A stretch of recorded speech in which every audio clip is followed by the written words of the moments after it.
ada salah satu upaya menangkal supaya itu enggak, saya tidak melihat hutan mangrove yang cukup masif di sana. Padahal itu diperlukan agar tidak terjadi pengikisan oleh air laut. Itu kalau di Tuban sudah di jalan itu sampai ke jalan raya tuh airnya itu, pantainya itu. Berarti kondisi sudah sangat kritis sekali ya? Sangat Betul kritis. Sekali. Lah opsinya kan tinggal dikasih pemecah ombak atau dikasih mangrove. Ada peningkatan nilai dari hasil tangkapan tadi. Gitu. Berarti harus berkolaborasi dengan dinas-dinas tersebut ya Pak ya? Betul, betul. Jadi kerja barengnya di sana. Tidak kemudian sorry ya, dinas peternakan bantuannya sapi. Ini bantuannya jaring. Ini kan maksud saya kenapa tidak kemudian cobalah kemudian kalau kita ngomong penanggulangan kemiskinan, coba UMKM-nya jalan ke sana, lautnya juga kasih alat-alat yang untuk olahan hasil laut. Kemudian ternaknya coba ternak unggas sebagai dia makannya dari sana.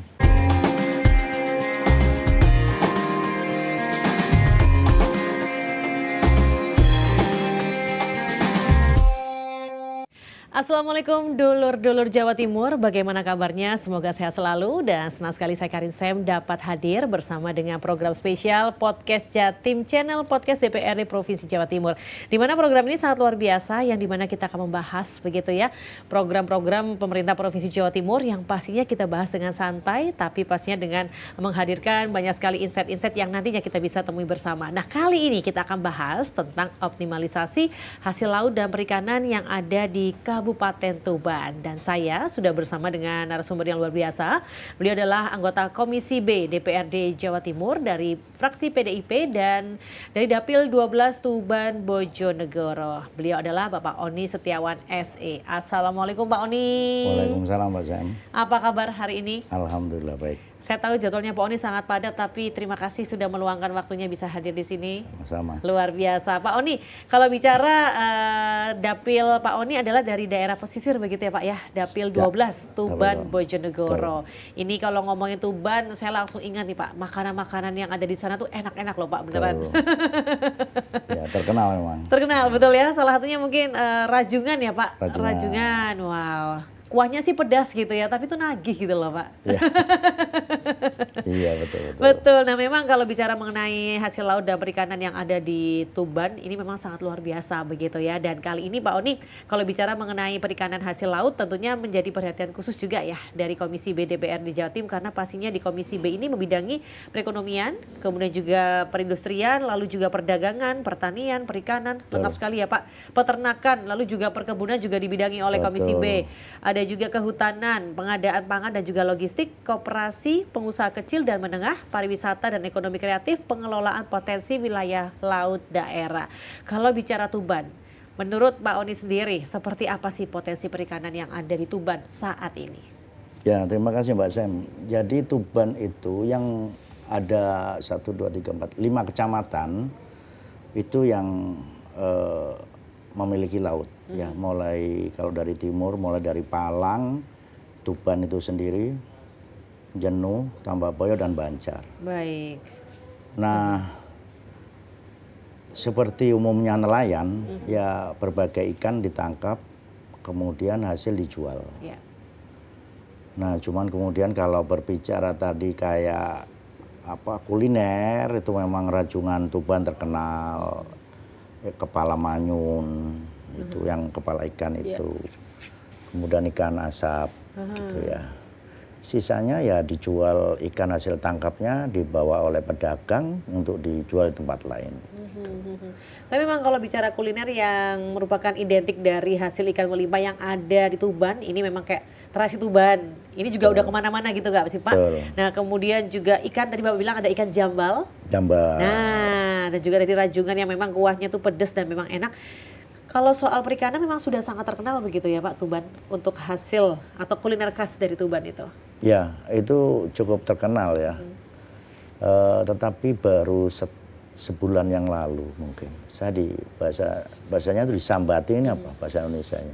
Dikeluhi, mendapatkan keluh kesah. Ya betul, salah satu nelayan di Karangagung, Kecamatan Palang. Ya. harga ikan turun. Baik.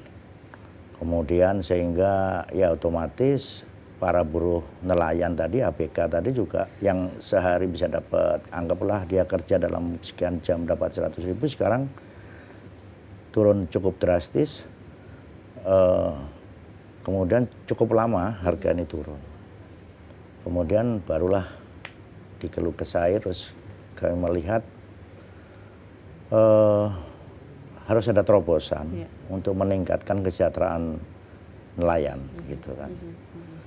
Kemudian beberapa dari mereka ikan itu diasap, dijual di luar Kabupaten Tuban.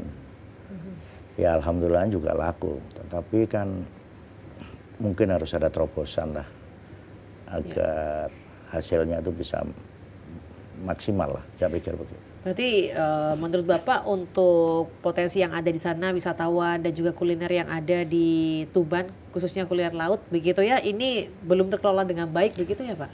Betul, jadi kalau hasil laut, kemudian kalau kita hubungkan sama pariwisata misal, ini yang paling nampak. Kalau dulu kita sering kali pariwisata di Tuban lumayan kayaknya, mulai saya waktu anggaplah SMA atau apa itu. Bus lewat sana, kita rekreasi di pantai dan sebagainya, sehingga kita bisa menikmati itu. Sekarang saya pikir menurun sekali wisatawan datang ke Tuban, sehingga hasil laut juga tidak bisa untuk kuliner secara maksimal, kecuali di area makam Sunan Bonang itu ada ikan asap, terasi dan sebagainya. Itu juga mempengaruhi. Tapi maksud saya hasil tangkap itu memang ada banyak ini Jadi pemerintah provinsi ini memberikan bantuan selama ini lebih kepada alat tangkap, semacam jaring, alat GPS, mesin perahu, supaya dia kalau jaringnya bagus kan produksinya bagus, tapi belum ke support atas hasil tangkapnya tadi gitu loh maksudnya. Yang tadi yang dibahas tadi kan hasil dari tangkap tadi bisa untuk kuliner macam-macam. Itu masih belum optimal di situ begitu ya Pak? Saya rasa masih belum. Pemerintah. Saya rasa masih belum. Baik. Nah kalau soal perikanan yang kita bicara juga soal nelayan pastinya Pak ya, soal kesejahteraan mereka, berarti kalau menurut pandangan dari Pak Ondi sendiri, pantauannya? Beberapa waktu yang lalu saya raker di reses di desa Bulu Meduro di Kecamatan Bancar, salah satu desa nelayan. Sama hasil lautnya itu dikeluhkan kenapa harga turun. Karena hasil tangkap kemudian segera harus dijual supaya tidak basi dan sebagainya. Ya otomatis dalam posisi itu kalah. Artinya posisi nelayan ini kalah dalam penetapan harga. TPI kan sebagai tempat pertemuan antara pedagang dan nelayan saja. Tetapi seandainya kemudian di sana ada cold storage misal, dia bisa tahan hasil tangkapnya itu supaya nggak keburu ngejual, kan gitu ya. Tapi ikan juga nggak rusak. Ini contoh dalam satu sisi itu. Di yang daerah lain memang relatif sama lah ya. Pada saat dia melaut dia cari pinjaman, dan di kecamatan lain kayak di Kecamatan Palang itu. Untuk melaut dia ongkos produksinya itu sudah meningkat karena ikan sekarang lebih jauh dia cari. Otomatis biayanya lebih tinggi dan ketergantungan terhadap pinjaman biaya operasional tadi membuat nelayan kadang nggak bisa berbuat apa-apa, dibeli juragan lah bahasanya begitu. Nah hal begitu itu yang kemudian mungkin juga bisa jadi perhatian pemerintah saat ini. Iya. Tapi tentunya bantuan-bantuan mereka juga mendapat ya Pak? Ada. Selain tadi alat tangkap begitu, apakah mungkin ada perahu yang lebih baik atau mungkin jaring aman yang dikatakan tidak membuat menangkap ikan-ikan kecil begitu? Apakah ya juga memang ada kalau soal aturan menangkap ikan kecil nggak boleh ya. Tetapi maksudnya pemerintah yang saya tahu dalam menu, ya saya kebetulan baru pertama sih ya. Jadi menu bantuan dari Pemprov itu di situ tersebut jaring, mesin perahu, kemudian alat GPS. Jadi semua sarana untuk meningkatkan hasil tangkap. Gitu. Lebih ke situ ya Pak? Lebih ke bantuan situ. sejauh ini. Lebih ke situ. Belum ke yang lain lah ya. Paling tidak pada anggaran yang kemarin yang saya melihat program bantuannya ke sana. Oke, nah sejauh ini Pak terkait budidaya perikanan yang dilakukan oleh mereka itu apa yang mereka kerjakan terkait budidaya ikannya sejauh ini? Ini kan kita ngomong tadi kan tangkap ya. belum budidaya. Budidaya tempo hari itu saya kebetulan masih baru. Di sana udang faname. Udang faname yang di air payau kemudian sedikit lebih tawar gitu kan. Saya rasa Tuban udang faname. Jadi dari dinas mensupport itu. Tetapi kebetulan saya punya salah satu teman yang juga dulu dia budidaya udang faname. Sekarang sudah enggak. Jadi kualitas airnya dan ya banyaklah biaya hama dan sebagainya ini membuat para petambak udang faname tadi merugi sehingga kemudian dia tidak melanjutkan. Setahu saya udang faname kalau Tuban yang paling menonjol waktu itu. Sekarang juga sudah berkurang kayaknya. Kalau Pemprov masih ada punya di sana. Baik. Nah, Pak, kalau ngomong budidaya perikanan di Jawa Timur ini ada sebuah fakta begitu yang mengatakan bahwa memiliki potensi yang cukup besar karena pantainya yang panjangnya itu mencapai 65 km. Ya. Nah, ini bisa dikatakan modal dasar untuk budidaya tambak. Dan potensi lahan tambak di Tuban itu mencapai 745,43 hektar. Ya. Nah, selain itu juga Tuban dikenal sebagai daerah penghasil sapi potong. Ya. Nah, menempati peringkat kedua di Jawa Timur. Luar biasa tentunya di potensi ini Bapak. Nah, bagaimana capaian ini menurut Pak Oni dan juga fasilitas apa saja yang mendukung hal ini? Begitu Pak. Ya, kalau sapi potong ya, kita kali ini ngomong nelayan sebetulnya, tapi kok ada sapi potongnya. Tuban ini terkenal jagung, dan kalau sapinya itu sapi PO, yang putih itu, karena nongol, dia sangat tahan, dia punya kelebihan. Tahan penyakit, induk macam-macam. Mungkin di sana akhirnya banyak. Tapi sekarang juga mungkin menyusut juga. Nah kalau ngomongin soal budidaya ikan tadi atau di pantai, itu tadi yang saya sebutkan. Yeah. Awalnya ada budidaya yang paling banyak tempo hari itu udang faname. Yeah. Tapi karena kualitas air, karena penyakit, mungkin pendampingan yang kurang intensif, termasuk dari sisi pakan yang mungkin biaya mahal sehingga bikin pakan mandiri, semakin hari semakin berkurang. Potensinya memang ada. Yeah. Dari 5 kecamatan tadi 65 kilometer ya. Betul. Nah belum lagi industrialisasi yang terakhir masih akhirnya sedikit tertunda, itu ada pembangunan kilang minyak Rosneft yang sekarang masih tertunda, itu sudah merubah peta Tuban ya. Merubah peta Tuban, gitu maksud saya. Iya. Jadi mungkin juga harus ditinjau ulang optimalisasi itu, wilayah mana aja yang bisa. Dengan kata lain, keberlanjutan usaha untuk budidaya ikan air tawar ataupun juga udang di Tuban ini masih kurang bagus ya, begitu ya Pak? Kalau ngomongin air tawar, Tuban itu memang sulit air. Sulit air. Beda sama Bojonegoro. Pada saat Bojonegoro tidak punya air, di era zaman Belanda dibangun waduk Bacal itu. Kemudian dia memanage air, kemudian dialirkan ke sawah. Kenapa Bojonegoro bisa menjadi kawasan hasil padi yang luar biasa? Tapi di Tuban enggak. Budidaya air tawar mungkin juga perlu menjadi bagian yang harus diperhatikan lah ya. Kalau budidaya yang di laut tadi, petanya sudah sedikit berubah. Petanya sudah berubah. Karena adanya kilang itu juga nanti bakalan ya Pak ya? Ya, jadi otomatis kawasan-kawasan industri di sana ada PLTU ya, PLTU, dan ada Pertamina juga ya, ada semen juga. Otomatis kawasan untuk budidaya lautnya pasti berkurang. Nah, tinggal bagaimana kemudian teknologi perikanan yang baru mungkin bisa ditawarkan di Tuban lah, begitu untuk yang budidaya. Ngomong soal budidaya udang Pak di daerah Tuban ini kan Bapak bilang ada 5 kecamatan yang potensinya ini sangat luar biasa begitu ya. Ini kira-kira ada di kecamatan yang mana begitu? Hanya ada di Bancar dan maksimal Jenuh sudah era industri Bancar, kecamatan Bancar. Ya? Dan itu sekarang mulai menurun itu? Yang dulu Jenuh ada, di kecamatan Jenuh ada, itu sudah lama tidak ada tambak itu lagi karena industrialisasi mungkin kondisi air dan lain sebagainya. Yang di Banjar masih ya, sampai sekarang masih terus bertahan ya, dan hasilnya juga potensinya masih bagus, ya. masih bagus. Nah, kemudian Pak, kalau menurut Pak Oni sendiri nih ya, kalau kita bicara hasil kelautan, potensi yang paling banyak pengelolaan ikan apa Pak kalau di Tuban ini? Saya kalau soal jenisnya saya kurang paham ya, tetapi yang cakalang macam-macam itu tadi sebetulnya pasarnya itu cari ikannya kan nggak di pantai Tuban, jauh-jauh mereka kan sampai mana-mana lah.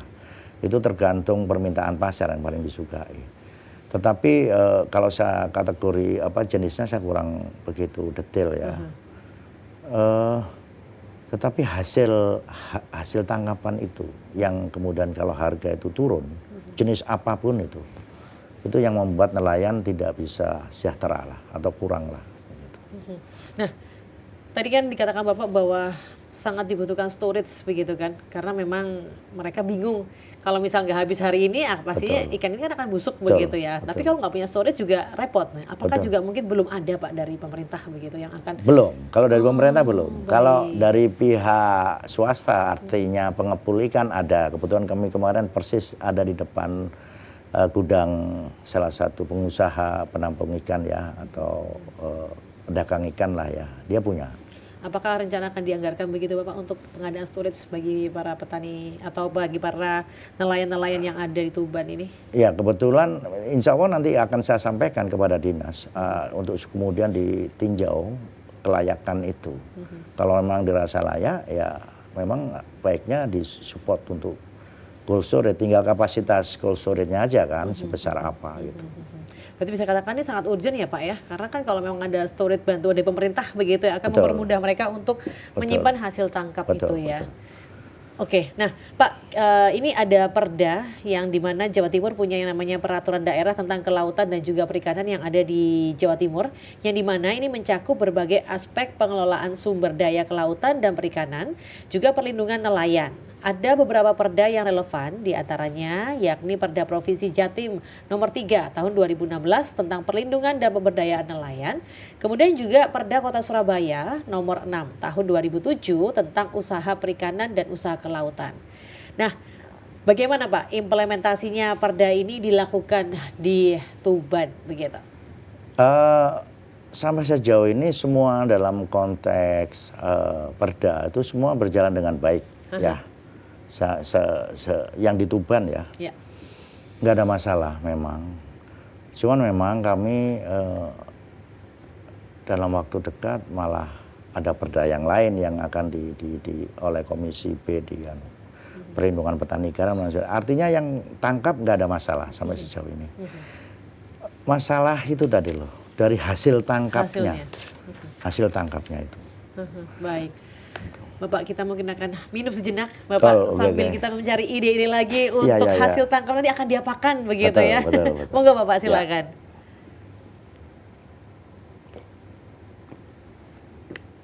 Luar biasa, terima kasih Bapak, masih spesial ya sudah datang di sini. Ngomong-ngomong hasil tangkap menurut saya bisa dibikin mungkin jadi di frozen begitu lalu akan diekspor gitu kan bagus juga ya Bapak ya.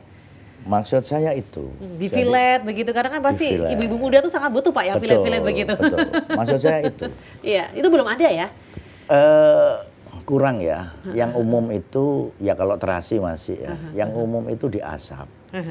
Artinya pada saat kita ingin meningkatkan kesejahteraan nelayan, sudah hasil tangkapnya sudah bagus, tinggal nilainya. Jadi harus ada penambahan nilai dari hasilnya itu. Bisa untuk kuliner, tadi di filet, kemudian bisa juga ditepung. Oke, betul. Untuk pakan ternak. Bisa juga yang lain ya, tadi seperti Mbak Isam katakan. Saya pikir itu kreativitas UMKM-nya bisa dibina ke situ begitu ya Pak ya? UMKM-nya harus ditingkatkan. Jadi tidak hanya mengandalkan kualitas tangkap ikannya, karena itu mereka sudah oke menurut saya. Gitu. Jadi perlu digerakkan ke sisi yang itu mungkin begitu ya Pak betul. ya? Jadi saya sedikit ngasih, jadi ikan apa itu, jadi ada ikan yang kualitasnya itu jelek ya. itu dijual memang untuk ditepung, Iya. untuk ditepung, tapi di kabupaten lain dia jual. Rucah, namanya ikan rucah ya, ikan yang jelek-jelek itulah ya. Nah kalau kemudian Tuban, anggaplah punya industri kecil ya, tidak pada kapasitas yang terlalu gede. Industri kecil saja, pengolahan tepung ikan. Pertama, dia akan menyerap hasil tangkap nelayan. Kedua, ada penyerapan tenaga kerja. Jadi ada peningkatan pendapatan di sana. PAD-nya juga meningkat. Kemudian bicara soal Tuban Bojonegoro. Produksi di sana ada produksi sentra padi dan sentra jagung. Itu bahan bakunya dan tepung ikan itu bahan baku pakan ternak. Untuk unggas itu, yang untuk unggas. Artinya gampang, sumber dayanya cukup. Ya. Nah, tinggal itu diolah, kemudian punya nilai lebih, sehingga punya Nilai jual yang tinggi Betul. juga. Wow, luar biasa. Ini sebenarnya potensinya ada, tinggal Betul. digali terus begitu Iya, ya jadi Pak ya. coba itu bahan baku pakan ternak itu ya, yang pur lah ya mereka sebut itu. Itu dari kandungannya dari dedek, jagung yang dipecah itu jadi kemudian tepung ikan.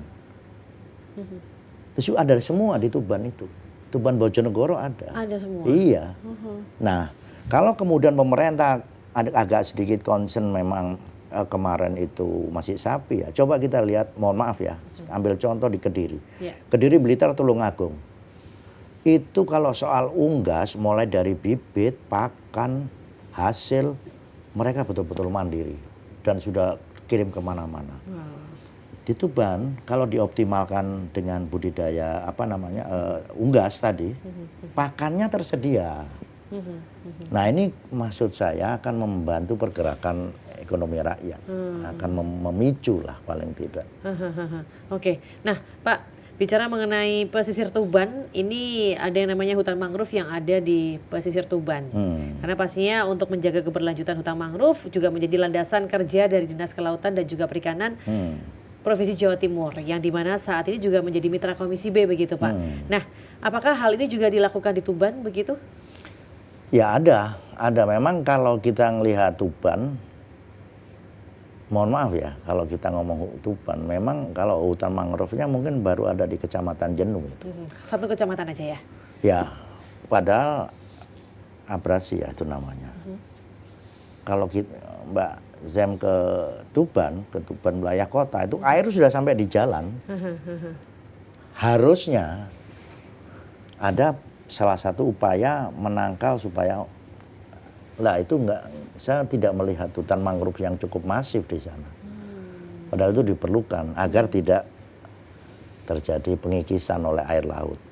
Itu kalau di Tuban sudah di jalan itu sampai ke jalan raya tuh airnya tuh, pantainya itu. Berarti kondisi sudah sangat kritis sekali ya? Sangat Betul kritis. Sekali. Lah opsinya kan tinggal dikasih pemecah ombak atau dikasih mangrove. Kan gitu. Itu yang bisa dilakukan begitu ya Bapak ya. Berarti memang untuk keberlanjutan hutan mangrove yang ada di pesisir Tuban yang hanya satu kecamatan aja itu mungkin perlu. Ya, bukan satu. Iya. Cuman maksud saya yang terlihat pada saat itu begitu terlihat ya Pak. Yang di wilayah kecamatan kota saya tidak melihat. Baik. Ini kondisinya sangat kritis yang perlu untuk disegerakan. Iya, karena memang kalau ada abrasi akan membuat susah sekali nanti Pak. Dan jalan itu sudah kritis, padahal itu jalan utama. Jalan nasional loh itu. Itu maksud saya. Gitu, yang di Tuban ya. Kalau untuk nelayan sendiri bagaimana Pak? Untuk kondisi-kondisi yang tadi Bapak sampaikan bahwa memang hanya bisa menangkap, tapi hasil tangkapnya mereka tidak bisa mengolahnya, begitu? Dan dengan harga yang mungkin bisa turun banget seperti itu? Betul, ya itu memang keluhan mereka itu. Jadi kalau soal kualitas tangkap ya, itu dia sudah oke. Yang dia keluhkan memang sekarang mencari ikan lebih jauh.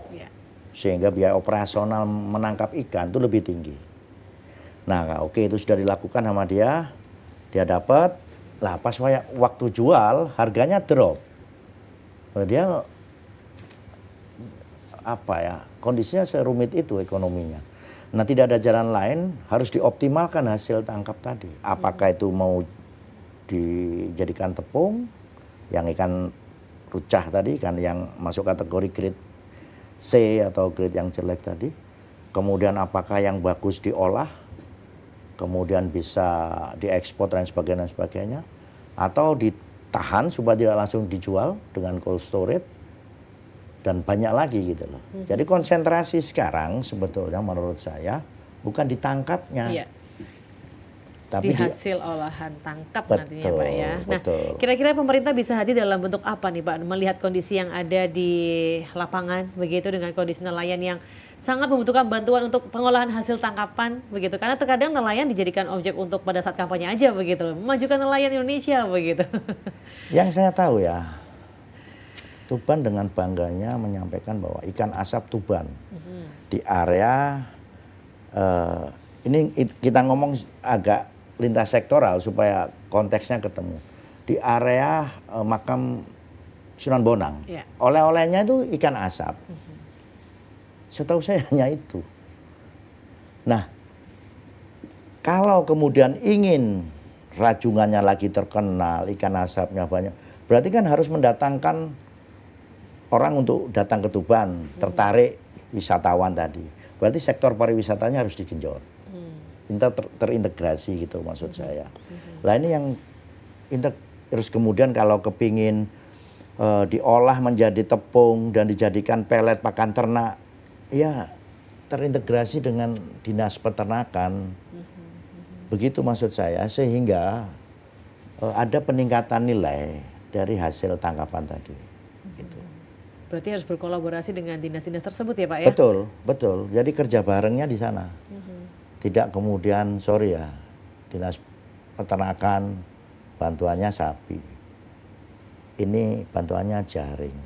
Ini kan maksud saya kenapa tidak kemudian, cobalah kemudian kalau kita ngomong penanggulangan kemiskinan, coba UMKM-nya jalan ke sana, lautnya juga kasih alat-alat yang untuk olahan hasil laut.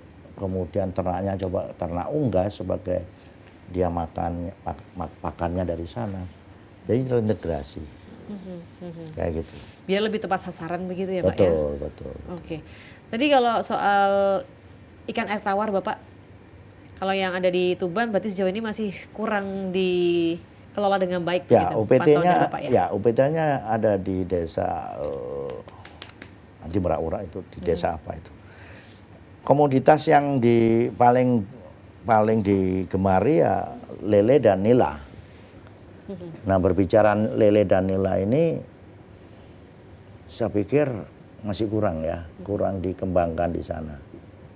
Dibanding dengan wilayah-wilayah yang non pesisir kayak di Jombang, di daerah lain itu hasil dari budidaya itu sudah luar biasa. Kalau belut juga di sana terkenal juga nggak sih Pak, di Tuban itu? Belut itu tangkapan. Oh, tangkapan ya? Belum pada budidaya. Oh, baik. Belum pada budidaya. Oke. Kita break sebentar lagi Pak. Siap, Minum siap. dulu Bapak, silakan.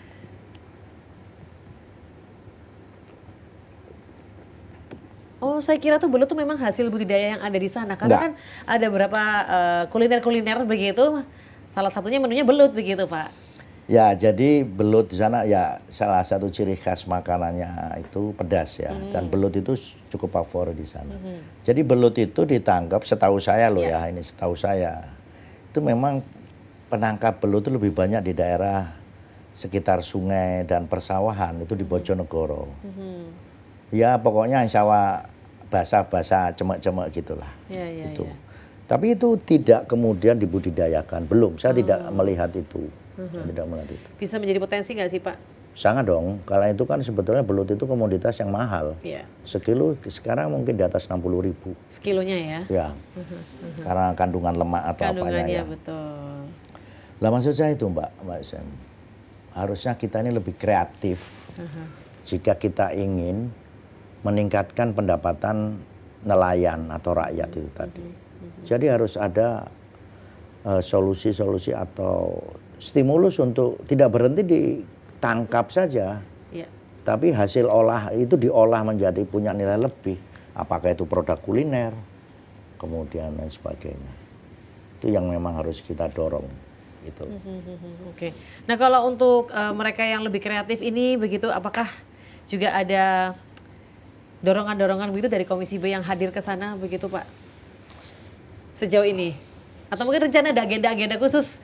Saya tidak, saya sebutkan tadi karena memang semacam peternakan. Ya mungkin dalam 1-2 hal Dinas Peternakan tidak menurunkan program bantuan hewan ternak semacam sapi, Tuban sudah tempatnya sapi. Kemudian kami mendorong anak muda sebetulnya. Jadi anak muda, jadi singkat kata, kita harus meningkatkan atau punya inovasi mengolah hasil tadi, memiliki nilai yang lebih. Kemudian memasarkan produk itu.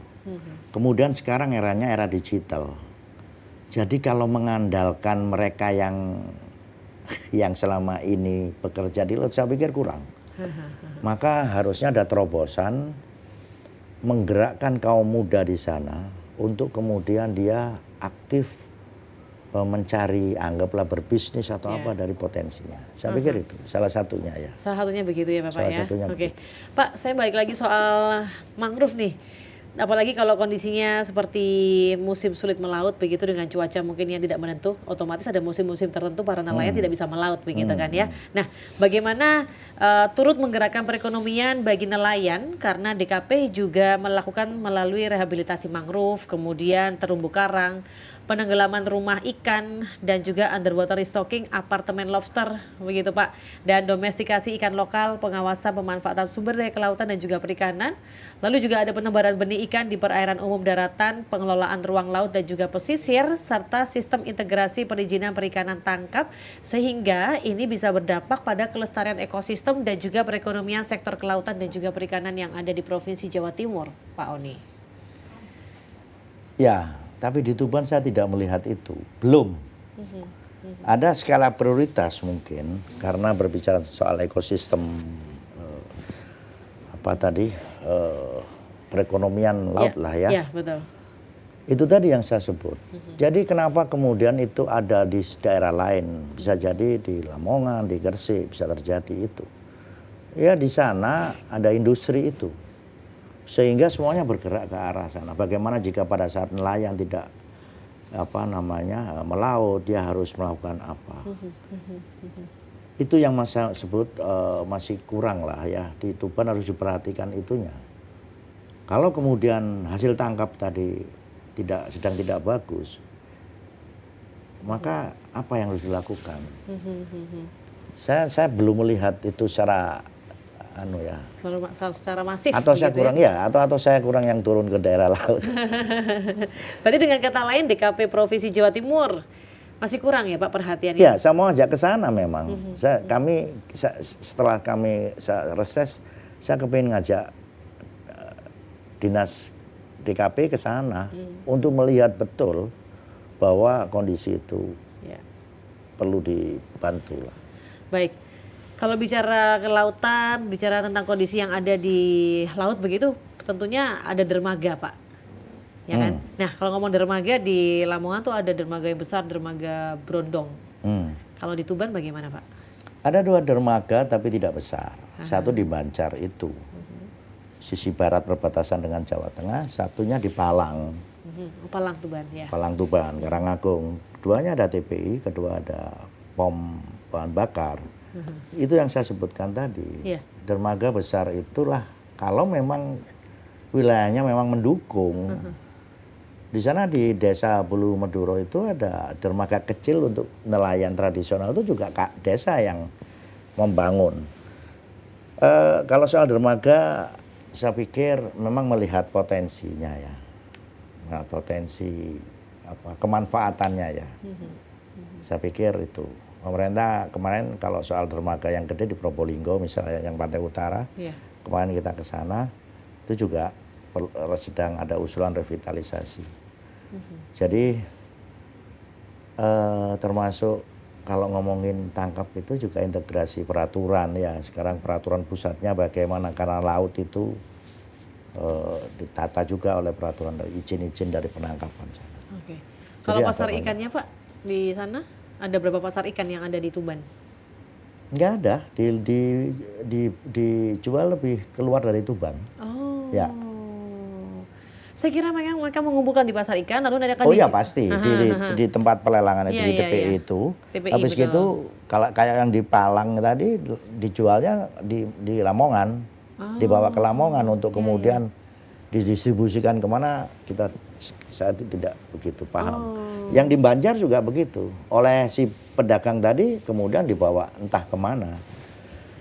Jadi tidak begitu, tidak sebesar yang kayak Lamongan Gresik ya. Iya. Kan biasanya ada pasar ikan khusus, orang-orang bisa datang ke situ Enggak seberapa. Ya tetap ada, tetapi tidak begitu gede ya. Iya, baik. Nah, kalau jenis ikan yang ada di Tuban, Pak, yang biasanya Pak selalu ada atau mungkin tergantung musim jenis Ya ikannya? tergantung musim. Tergantung Kalau musim, ikan tangkapan ikan itu sebetulnya di laut bebas itu kalau pas jenis ikan tertentu ada di perairan mana.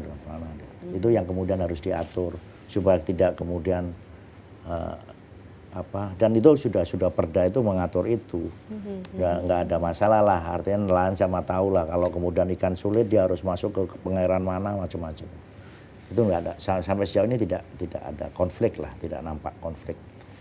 Tadi Pak Oni mengatakan bahwa para nelayan kan sering curhat begitu ya, bisa katakan demikian, berkeluh kesah ke Pak Oni tentang kondisi mereka begitu. Mungkin boleh di-sharingkan begitu Pak, pada saat mungkin tidak bisa melaut, kira-kira pendapatannya mereka berapa, dan kalau bisa melaut bisa sampai berapa begitu Pak, untuk kita mengetahui kesejahteraan mereka begitu. Dan tentunya kalau kita tahu, otomatis pemerintah akan bergerak ya untuk mensejahterakan. Ngeri itu ngeri nelayan. yang kemarin. Bagaimana, Sangat Pak? ngeri.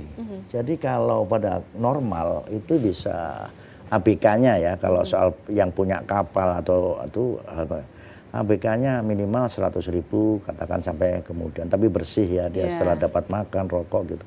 Kalau kondisi bagus ya lebih tentunya. Yang kemarin tuh jauh sekali dari itu.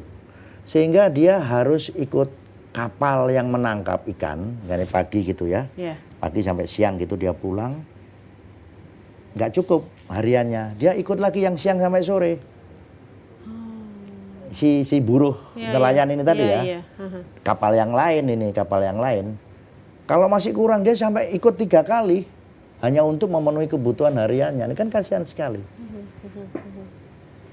Dengan kapal yang berbeda, juragan yang berbeda. Nah, pada saat setelah pulang, hasilnya juga juragan yang punya, artinya yang punya kapal atau yang sebagai pengusaha tangkap tadi, ya gimana wong hasil jualnya itu tidak bagus. Dia nggak mampu mengasih karyawannya atau ABK-nya dengan bagus juga. Itu yang situasi yang sedang dihadapi. Jadi kayak lingkaran setan begitu. Iya. Kebanyakan para nelayan itu mereka punya kapal sendiri nggak sih Pak? Atau itu mungkin sewa? Ada yang punya, ada yang sewa gitu ya. Jadi itu kan semacam ada yang sewa. Berapa hari Pak biasanya mereka melaut yang sekiranya bisa memenuhi kebutuhan mereka begitu? Kalau itu sih relatif 1 hari ya. Dia tidak ada yang jelajah jauh gitu. Artinya nggak sampai tapi tergantung musim ikan gitu. Kalau kemudian memang lagi banyak dibutuhkan jenis ikan tertentu, musim tertentu di daerah area mana mereka bisa sampai menginap. Tapi secara umum yang saya sampaikan tadi yang umum gitu ya nggak sampai jauh-jauh amat lah ya.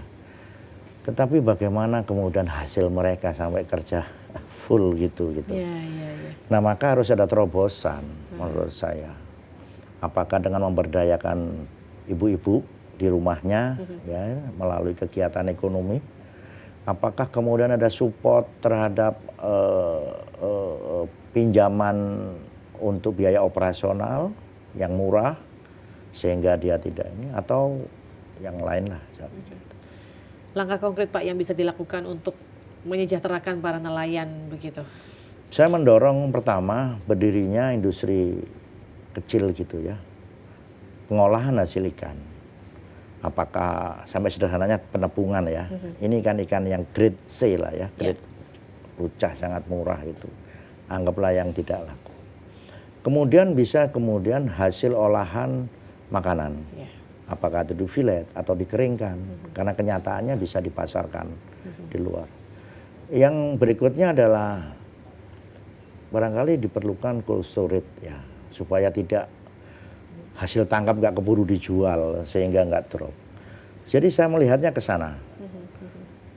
Peningkatan hasil, jadi dioptimalkan di setelah hasil tangkapnya itu tadi. Kapasitas berapa sih Pak cold storage-nya kira-kira yang diperlukan? Saya kurang tahu persis ya, kalau soal ukuran itu harus diukur berapa di satu wilayah nelayan tadi, hari-harinya dia menangkap berapa sehingga dibutuhkan kapasitas berapa. Kami hanya mendengar keluhan mereka kemarin, dan kebetulan depan saya juga pengusaha yang punya cold storage. Mereka ngomong, gimana kalau kita punya cold storage, artinya apakah dikelola oleh kelompok nelayan atau dikelola oleh siapalah yang atau koperasi kan begitu ya. Yang penting dia punya fungsi untuk sedikitlah menahan hasil tadi supaya nggak drop. Tapi kabupaten atau mungkin provinsi ada rencana ke sana begitu Pak untuk pengadaan cold storage nantinya? Saya harus mintakan itu. Saya harus sampaikan kepada dinas provinsi, karena kami ada di provinsi, supaya bisa nggak dibantu cold storage itu. Saya pikir begitu. Baik Pak Oni, Ya. terima kasih. Selamat bergerak Pak Oni ya. Siap. Yang pasti kita semua mendukung supaya perekonomian masyarakat khususnya yang ada di Tuban, para nelayan bisa semakin sejahtera begitu ya. Rencana-rencana langkah konkretnya bisa berjalan dengan lancar dan baik Pak Oni. Siap, Terima terima kasih, kasih. selamat melayani masyarakat Pak Oni, sukses Sama-sama, selalu, sehat Mbak Sen. selalu. Amin. Terima kasih. Dan Dulur Jawa Timur, terima kasih untuk kebersamaannya. Kita berdoa semoga Provinsi Jawa Timur khususnya yang ada di Kabupaten Tuban, para nelayan bisa semakin sejahtera. Terima kasih. Wassalamualaikum warahmatullahi wabarakatuh. Monggo Pak, minum dulu.